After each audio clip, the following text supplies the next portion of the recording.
آج آپ کی تنظیموں کے چلتے ہوئے سینکڑوں سال گزر گئے، جمعیت علماء ہند کے بھی 100 سال ہو گئے اور RSS کے بھی 100 سال ہو گئے، RSS کے بھی 100 سال ہو گئے۔ آج RSS کے نوجوان ہر شعبے میں وہ ملازم ہیں، ہر شعبے میں وہ حکمراں ہیں، لیکن ہمارے پاس ایسی کوئی مضبوط تنظیم کیوں نہیں ہے؟ ہماری شرح ملازمت کمزور کیوں ہے؟ شرح ملازمت کمزور کیوں ہے اور تعداد کم کیوں ہے؟ آپ دیکھیے کہ آزادی کے وقت ہم ملازمت کے کتنے عہدوں پر فائز تھے اور آج ہماری شرح کتنی گھٹ گئی ہے کہ ہم 3-4% سرکاری عہدوں اور ملازمتوں پر ہیں۔ کیوں ہے؟ آپ نے بچوں کو نہ مدرسوں میں بھیجا، نہ آپ نے اپنے بچوں کو اور بچیوں کو اسکولوں اور کالجوں سے پڑھا کر ان کو سرکاری عہدوں پر پہنچایا۔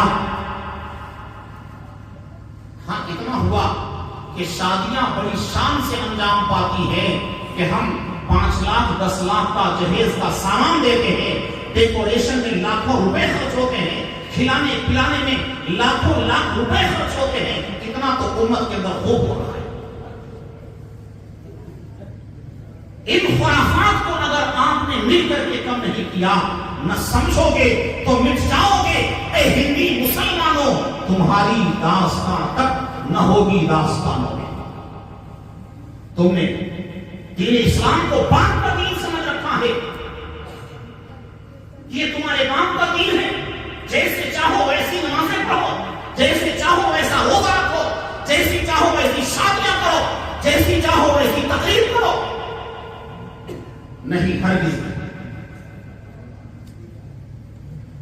ایک خان صاحب نے راستے میں دیکھا کہ ایک بنیا قبلہ کی طرف منہ کر کے پیشاب کر رہا ہے۔ خان صاحب کو تاؤ آ گیا، کہا کہ ارے وہ بنیا، تو ہمارے قبلہ کی طرف ہو کر کے کیوں مود رہا ہے؟ یہی لفظ استعمال کیا، یہ اس کا شبد بول رہا ہوں، ارے بنیا تو ہمارے قبلہ کی طرف منہ کر کے کیوں مود رہا ہے؟ ابھی ہم تم کو جان سے مار ڈالے گا۔ خان صاحب تو تاؤ میں آ گئے۔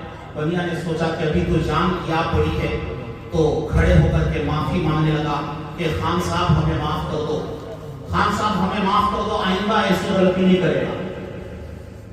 خان صاحب نے وعدہ لے لیا کہ آئندہ ایسی غلطی تو نہیں کرے گا۔ کہا کہ نہیں۔ کچھ دنوں کے بعد بنیا نے دیکھا کہ وہی خان صاحب قبلہ کی طرف منہ کر کے پیشاب کر رہا ہے، وہی خان صاحب قبلہ کی طرف منہ کر کے پیشاب کر رہا ہے۔ بنیا نے کہا وہ خان صاحب، تم نے ہمیں کچھ دنوں پہلے منع کیا تھا کہ ہمارے قبلہ کی طرف منہ کر کے تو پیشاب کر رہا ہے، اور آج خود تم اپنے قبلہ کی طرف منہ کر کے پیشاب کر رہے ہو۔ خان صاحب نے کہا کہ میرے باپ کا دین ہے، تیرے باپ کا دین تھوڑا ہی ہے۔ خان صاحب نے کہا ارے یہ میرے باپ کا دین ہے، تیرے باپ کا دین نہیں ہے۔ میرے بھائیو، یہ کوئی ہمارے باپ کا دین نہیں ہے کہ جیسے چاہیں ویسے استعمال کریں۔ خان صاحب نے سمجھ لیا کہ یہ میرے باپ کا دین ہے، میں قبلہ کی طرف پیشاب کروں گا تو گناہ نہیں ہوگا، اور کوئی غیر قبلہ کی طرف منہ کر کے پیشاب کر لے تو گناہ ہو جائے گا۔ ہم نے ایسا ہی سمجھ رکھا ہے کہ ہم جیسے چاہیں ویسے اسلامی شریعت کو استعمال کریں، خدا پکڑ نہیں کرے گا۔